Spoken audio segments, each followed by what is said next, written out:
இப்ப தூக்கத்தை எடுத்துக்கலாம். இந்த தூக்கம் நடக்கும்போது நமக்கு என்ன மாதிரிங்க நன்மை நடக்குது?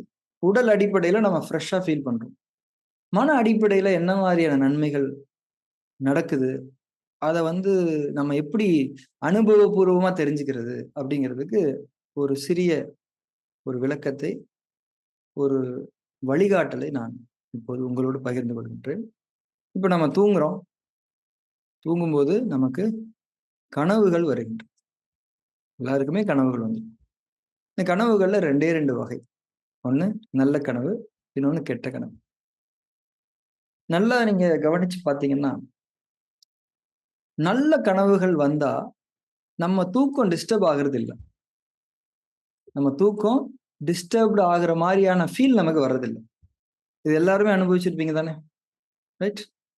ஆனா கெட்ட கனவுகள் வந்தா, நமக்கு தூக்கம் டிஸ்டர்ப் ஆகுது. சம்டைம்ஸ் நாம எழுந்துர்றோம். ரைட்? இது எல்லாருடைய அனுபவத்திலயுமே இருக்கக்கூடிய ஒரு விஷயம். நல்ல கனவு என்பது பொதுவாக கனவு என்பது இறைவன் புறத்திலிருந்து நமக்கு அறிவிக்கப்படக்கூடிய ஒரு முன்னறிவிப்பு என்பதை நாம் புரிந்து கொள்வோம். ஒரு முன்னறிவிப்பு.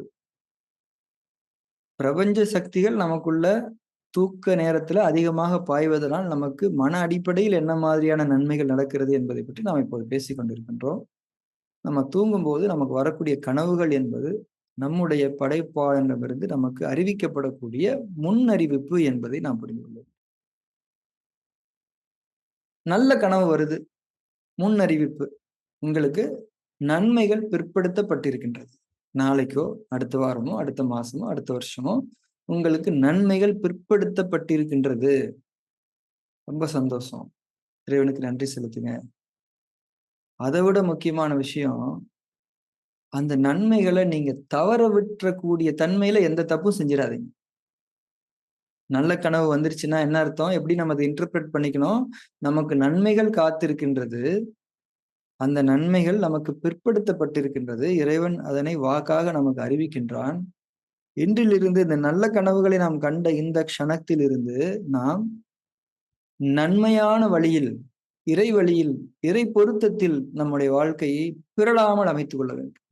We have to be more conscious on what we talk, what we think, what we do.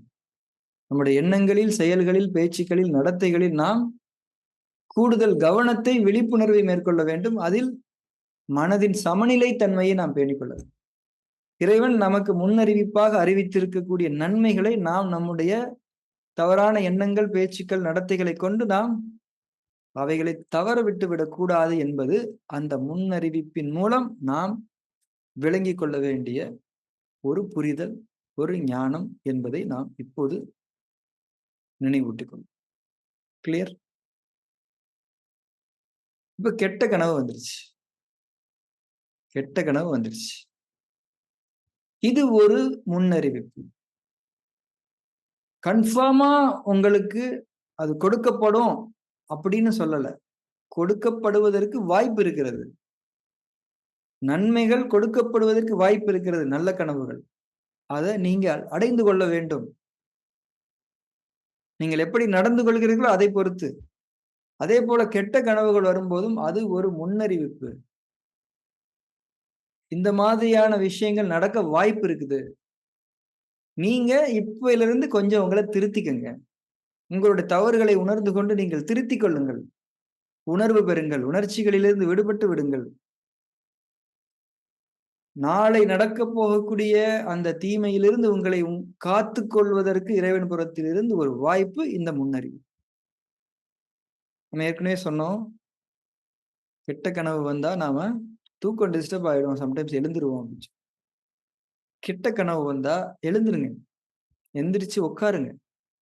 எந்திரிச்சு உட்கார்ந்து அந்த நிமிஷத்திலிருந்து, அந்த நொடியிலிருந்து நீங்க இறை வழியில வாழ்றதுக்கு எண்ணங்கள்ல, பேச்சுல, செயல்ல, இறை வழியில அது அமையறதுக்கு நீங்கள் உறுதி மேற்கொள்ளும்.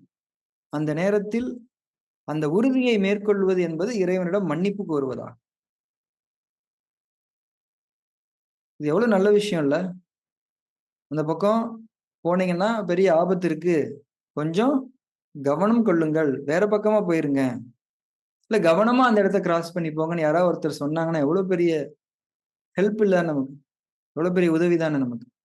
அதே மாரி உங்களுக்காக ஒரு விஷயம் வச்சிருக்கிறாங்க. நல்ல விஷயம். நீங்க சீக்கிரமா அந்த போய் அத எடுத்துக்கங்க. இடையில எதுவும் பாதை மாறி போயிறாதீங்க. அப்படி சொல்றது எவ்வளவு பெரிய ஹெல்ப் நமக்கு. அப்போ என்ன புரிஞ்சுக்கணும்? இறைவன் நமக்கு முன்னறிவிப்பாக அறிவிக்கின்றான், எச்சரிக்கின்றான், நற்செய்தி கூறுகின்றான்.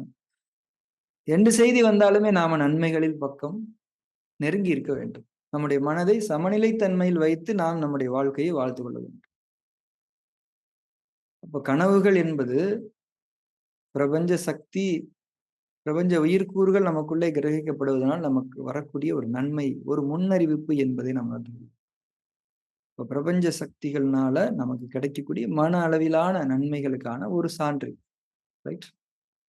அப்போ நாம தூக்கம் ரொம்ப முக்கியம். அதனுடைய இம்பார்ட்டன்ஸ் நம்ம புரிஞ்சு சரியான தன்மையில் நம்ம தூங்கணும். இதுவுமே இறை பொருத்தத்தில் அமையக்கூடிய ஒரு செயல் தான். நீங்க அத பத்தி பேசல. இந்த பிரபஞ்ச உயிர்க்கூறுகள் உள்ள வரும்போது என்ன மாரி நன்மைகள் நடக்குதுன்றத பத்தி பேசுறோம். ஃபார்ம் 3 பண்ணும்போது அதே தான் நடக்குது. இப்ப ஏதோ ஒரு நன்மை நடக்குமா இல்லையா?